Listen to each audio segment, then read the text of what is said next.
দল ভারত বিরোধী, রাষ্ট্র বিরোধী। বিস্ফোরক ত্রিপুরার প্রাক্তন মুখ্যমন্ত্রী তথা বর্তমান লোকসভার সাংসদ বিপ্লব কুমার দেব। রবিবার পশ্চিম ত্রিপুরা জেলা ভারতীয় জনতা পার্টি মোহনপুর বিধানসভা কেন্দ্রের পৃষ্ঠা প্রমুখ এক সম্মেলন অনুষ্ঠিত হয়। এই সম্মেলনে উপস্থিত ছিলেন ত্রিপুরার মুখ্যমন্ত্রী ডক্টর মানিক সাহা, ত্রিপুরার প্রাক্তন মুখ্যমন্ত্রী তথা বর্তমান লোকসভার সাংসদ বিপ্লব কুমার দেব, ত্রিপুরা প্রদেশ বিজেপি সভাপতি তথা রাজ্যসভার সাংসদ রাজীব ভট্টাচার্য, ত্রিপুরার বিদ্যুৎ ও কৃষি মন্ত্রী রতন লাল নাথ সহ অন্যান্যরা। সম্মেলনে বক্তব্য রাখতে গিয়ে ত্রিপুরার প্রাক্তন মুখ্যমন্ত্রী তথা বর্তমান লোকসভার সাংসদ বিপ্লব কুমার দেব বললেন, সিপিআইএম দল বিজেপি সরকারের সবকিছু বিরোধী করে। তার কারণ হচ্ছে সিপিআইএম দল ভারত বিরোধী, রাষ্ট্রবিরোধী। ভারতের ভবিষ্যৎ নির্মাণের জন্য কমিউনিস্ট পার্টি নয়, কমিউনিস্ট পার্টির অন্তিম চেহারা মাওবাদী আর পলিট ব্যুরো। ছত্তিশগড়ের মধ্যে ভারতবর্ষের গৃহমন্ত্রী অমিত শাহ, এর কারণে নকশালবাদীরা সেনাবাহিনীর কাছে আত্মসমর্পণ করছে, না হলে সেনাবাহিনীর গুলিতে মারা যাচ্ছে। ত্রিপুরা থেকে বিক্রম কর্মকারের report, crime press Bengal news. এরা যে কমিউনিস্ট,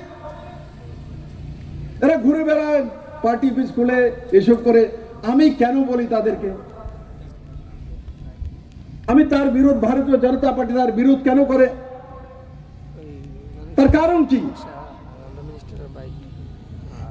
তার কারণ হচ্ছে এরা ভারত বিরোধী, রাষ্ট্র বিরোধী। এদের মানসিকতা ভারতের খণ্ডিত করার মানসিকতা।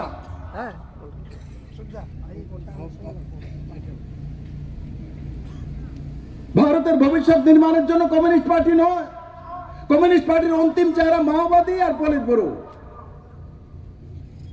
ছত্তিশগড়ের মধ্যে মাননীয় গৃহমন্ত্রীজির কারণে লাগাতার নকশালীরা সারেন্ডার করছে, না হলে গুলিতে মারা যাচ্ছে। আর এখানে কমিউনিস্ট পার্টি তার জন্য মায়া কান্না করে। যারা 17,000 মানুষকে মেরেছে, খুন করেছে, তাদের জন্য মায়া কান্না করে। এল হচ্ছে তাদের আসলি চেহারা।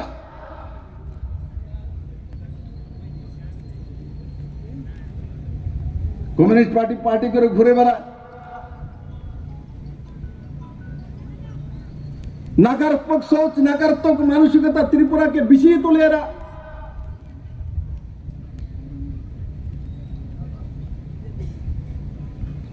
এরা কোনোদিন ত্রিপুরার মানুষকে বলেনি ত্রিপুরার ভবিষ্যৎটা কি নির্মাণ করবে। আজ পর্যন্ত তাদের কোনো ম্যানিফেস্টো আমি পাইনি যেটার মধ্যে লেখা আছে যে আমরা ত্রিপুরার মানুষের জন্য, নওজওয়ানের জন্য, ছেলের জন্য, মেয়ের জন্য সেটা করব। তাদের সমস্ত ম্যানিফেস্টো আমি ইলেকশনে তুলে নিয়েছিলাম দেখার জন্য 2018-তে, কারণ ওরা কি কি কমিটমেন্ট করেছে আমি ম্যানিফেস্টো তুলে দেখেছি। এদের মধ্যে শুধু সেটাই ছিল যে কেন্দ্র এটা দিচ্ছে না, কেন্দ্র ওটা দিচ্ছে না, এই হচ্ছে তাদের ম্যানিফেস্টো। তোমরা কি করবে? তার জবাব কমিউনিস্ট পার্টির কাছে নেই। জনতার কাছ থেকে টাকা তুলবে, জনতাকে মিছিলে নামবে, ডেকে আনবে, আপনার কাছ থেকে কমিশন নেবে, আপনার পয়সা দিয়ে মিছিল মিটিং করবে এবং আপনার পয়সা দিয়েই আপনাকে লাল চক্ষু দেখাবে। এই হচ্ছে কমিউনিস্ট।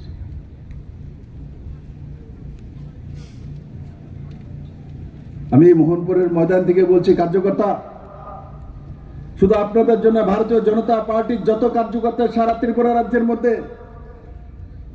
কান খুলে রাখা উচিত। ভারতীয় জনতা পার্টি একমাত্র পার্টি যে রাষ্ট্রহিতের পার্টি। ভারতীয় জনতা পার্টি ওই পার্টি যেই পার্টির নেতা নরেন্দ্র ভাই মোদী। ভারতীয় জনতা পার্টি ওই পার্টি যেই পার্টির নেতা অমিত ভাই শাহ। ভারতীয় জনতা পার্টি ওই পার্টি যে পার্টি একমাত্র অন্তিম জনের পার্টি, পৃষ্ঠা প্রমুখের পার্টি। ভারতীয় জনতা পার্টির মধ্যে নেতা বড় নয়, কার্যকর্তা বড় হয়। তাই বন্ধুরা, যেটা আপনাদের কাছে চাইছি সারা ত্রিপুরা রাজ্যের জন্য আমি বলছি, যুব মোর্চাকে, মহিলা মোর্চাকে, ওবিসি মোর্চাকে, এসসি মোর্চাকে, এসটি মোর্চাকে নিজেরা কার্যক্রম লাও। রতনদা আজকে যে এক্সাম্পলটা তৈরি করেছে, রাজীব বাবু এখানে ছিল, আমি বলেছি, মুখ্যমন্ত্রী মহোদয় এখানে আছেন, সারা ত্রিপুরা রাজ্যের সমস্ত এমএলএরা, সমস্ত মন্ডলের মধ্যে এই ধরনের কার্যক্রম নিয়ে কমিউনিস্ট পার্টিকে জবাব দাও।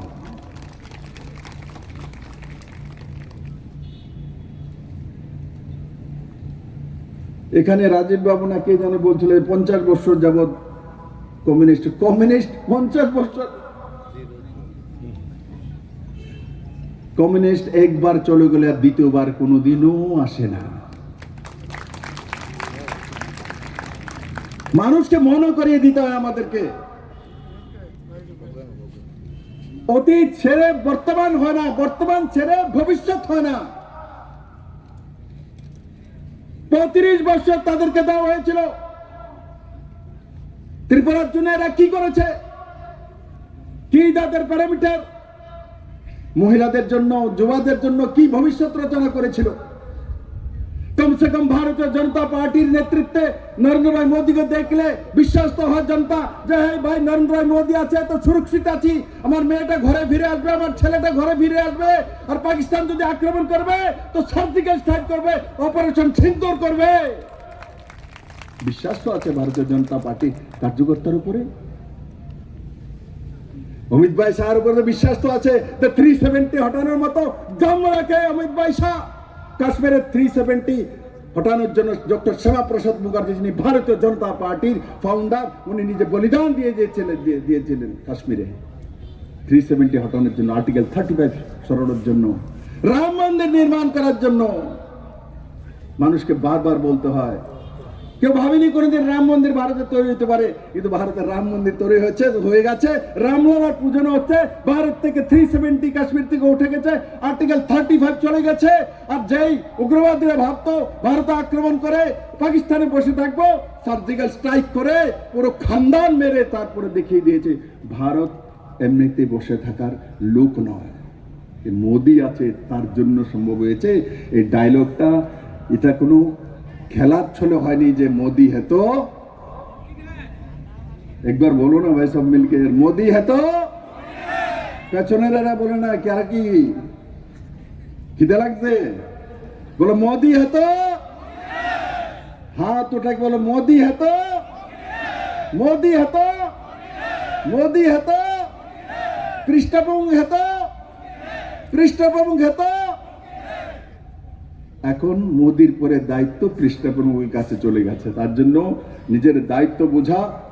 আর যেটা বললাম, কমিউনিস্টকে 1 ইঞ্চ জায়গা নিয়ে দেওয়া। যারাই কমিউনিস্টের প্রতি আসক্ত হচ্ছে, আমি সমস্ত কার্যকর্তাদের বলবো, বাড়িয়ে বাড়িয়ে মার্ক করুন, বুথ ওয়াইজ কারা যাচ্ছে, কেন যাচ্ছে, তাদের কাছে যান, কথা বলুন। এরা মোদিকে ভালোবাসে, এরা আপনাদের সঙ্গে থাকবে, এদের সঙ্গে যাবে না, এদের ভবিষ্যৎ খারাপ হয়ে যাবে। এরা শুধু শোষণ করে, মানুষকে উকসিয়ে, মানুষকে তাতিয়ে রাজনীতি করে, তার বাইরে কোনো কিছু নাই। তার জন্য বন্ধুরা, আমি আশা করি ভারতীয় জনতা পার্টির যে প্রদেশ সভাপতি রাজীব ভট্টাচার্য আছেন, পার্লামেন্ট সেশন চলছে, সেশনের পর সারা ত্রিপুরা রাজ্যে এই ধরনের পৃষ্ঠপোষক করে, সম্মেলন করে সমস্ত কার্যকর্তাদেরকে এক জায়গায় এনে আর বুথ ওয়াইজ কার্যক্রম রেখে, শক্তি কেন্দ্র ওয়াইজ কার্যক্রম রেখে, আমাকে মাননীয় মুখ্যমন্ত্রীজিকে, রাজীব ভট্টাচার্যের যা নেতৃত্বে সবাইকে ডেকে নিয়ে পুরো রাজ্যভর কার্যক্রম করুন। দেখুন ভারতীয় জনতা পার্টির সংগঠন, ভারতীয় জনতা পার্টির কার্যকর্তা সর্বময় সর্বশক্তিমান আর নরেন্দ্র ভাই মোদীর পার্টি। একবার আমার সঙ্গে সবাই একবার একটা স্লোগান তো দিতে হবে।